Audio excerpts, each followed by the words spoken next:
പ്രാഥമിക കൃത്യം നിർവഹിക്കാൻ ഷോപ്പിംഗ് മാളിൽ പോകേണ്ടി വരുന്ന അവസ്ഥയെപ്പറ്റി ആലോചിച്ചിട്ടുണ്ടോ? ഇന്ന് ഇന്ത്യയുടെ സിലിക്കൺ വാലി ബംഗളൂരുവിലെ ജനങ്ങൾ കടന്നു പോകുന്നത് ഈ അവസ്ഥയിലൂടെയാണ്. ക്യാനുകളും കുടങ്ങളുമായി ജനങ്ങൾ ക്യൂ നിൽക്കുന്നു. വിദ്യാഭ്യാസ സ്ഥാപനങ്ങൾ ഓൺലൈൻ ക്ലാസുകളിലേക്ക് മാറി. വർക്ക് ഫ്രം ഹോം എടുത്ത് മലയാളികൾ ഉൾപ്പെടെയുള്ള ടെക്കുകളും നാടുവിടുന്നു. ടെക് ഹബിന്റെ തലവര മാറ്റുമോ ഈ വരൾച്ച? ബംഗളൂരുവിൽ സംഭവിക്കുന്നത് എന്ത്?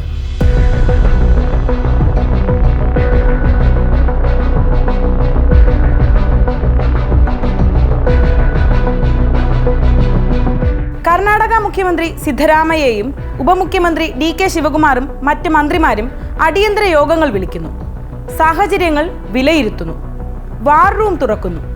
ടാങ്കർ ഉടമകളുമായി സംസാരിക്കുന്നു.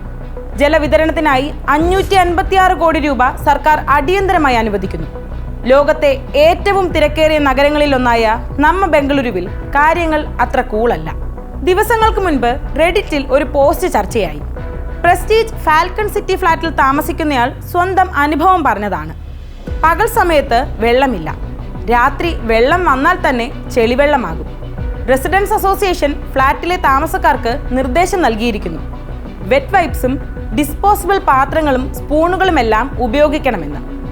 മനുഷ്യ വിസർജ്യത്തിന്റെ നാറ്റം കാറ്റിനൊപ്പം എത്തുന്നു. ചിലരാകട്ടെ പ്രാഥമിക കൃത്യത്തിനായി അടുത്തുള്ള മോളുകളിൽ പോകുകയാണ്. ബംഗളൂരു എങ്ങനെ ഈ അവസ്ഥയിലേക്ക് എത്തി? Bengaluru water supply and sewage board പറയുന്നതനുസരിച്ച് നഗരത്തിൽ 14,000-ഓളം കുഴൽക്കിണറുകളാണുള്ളത്. ഇതിൽ പകുതിയിലേറെയും ഇപ്പോൾ വറ്റിക്കഴിഞ്ഞു. കാവേരി നദിയും കുഴൽക്കിണറുകളുമാണ് ബംഗളൂരുവിന്റെ പ്രധാന ജലസ്രോതസ്സുകൾ. കാവേരി വറ്റി വരണ്ടു. ഭൂഗർഭ ജലനിരപ്പ് താഴ്ന്നതും വില്ലനായി. എൽനിനോ പ്രതിഭാസം കാരണം കഴിഞ്ഞ മൺസൂണിൽ കിട്ടേണ്ടത്ര മഴയും ലഭിച്ചിട്ടില്ലെന്നും ഓർക്കണം. വെള്ളക്ഷാമത്തിനിടെ ടാങ്കറുകൾ നിരക്ക് ഇരട്ടിയോളം കൂട്ടി. പൊന്നും വില കൊടുത്തും വെള്ളം വാങ്ങാനും പക്ഷേ ജനങ്ങൾ തയ്യാറാണ്. സർക്കാർ അതിൽ ഇടപെട്ടു. ടാങ്കറുകളുടെ നിയന്ത്രണം സർക്കാർ ഏറ്റെടുത്തു. ഉപയോഗിക്കാത്ത പാൽ ടാങ്കറുകളും ജലവിതരണത്തിനായി ഉപയോഗിക്കാമെന്ന് പ്രഖ്യാപനം വന്നു. തമിഴ്നാടിന് കാവേരി നദിയിലെ ജലം വിട്ടു നൽകില്ലെന്ന് ഉപമുഖ്യമന്ത്രി ഡി.കെ. ശിവകുമാർ വ്യക്തമാക്കുകയും ചെയ്തു. വരൾച്ച ബംഗളൂരുവിനെ എങ്ങനെ ബാധിക്കും?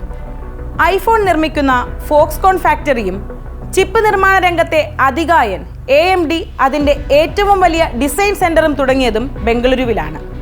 HCL കർണാടകയിൽ ചിപ്പ് യൂണിറ്റ് ആരംഭിക്കാൻ ഒരുങ്ങുന്നു എന്നും റിപ്പോർട്ടുകൾ വന്നിരുന്നു. പക്ഷേ ഈ വരൾച്ച വില്ലനാകുമോ? കാരണം എല്ലാ മേഖലകളും എണ്ണയിട്ട യന്ത്രം പോലെ ചലിക്കണമെങ്കിൽ വെള്ളം കൂടിയേ തീരൂ. പല നിർമ്മാണ കമ്പനികളും പ്ലാന്റുകളുടെ പ്രവർത്തനം സുഗമമായി കൊണ്ടുപോകാൻ കഴിയാത്ത അവസ്ഥയിലാണ് ഇപ്പോൾ തന്നെ. ഇതിങ്ങനെ നീണ്ടുപോയാൽ എന്താകുമെന്ന ആശങ്കയും കനക്കുന്നുണ്ട്. ചരിത്രത്തിൽ ഇതുവരെ ഇങ്ങനെയൊരു വരൾച്ച ബംഗളൂരുവിൽ ഉണ്ടായിട്ടില്ല. മാർച്ച് പകുതിയായതേയുള്ളൂ. മഴയ്ക്കായി മെയ് പകുതി വരെയെങ്കിലും കാത്തിരിക്കണം.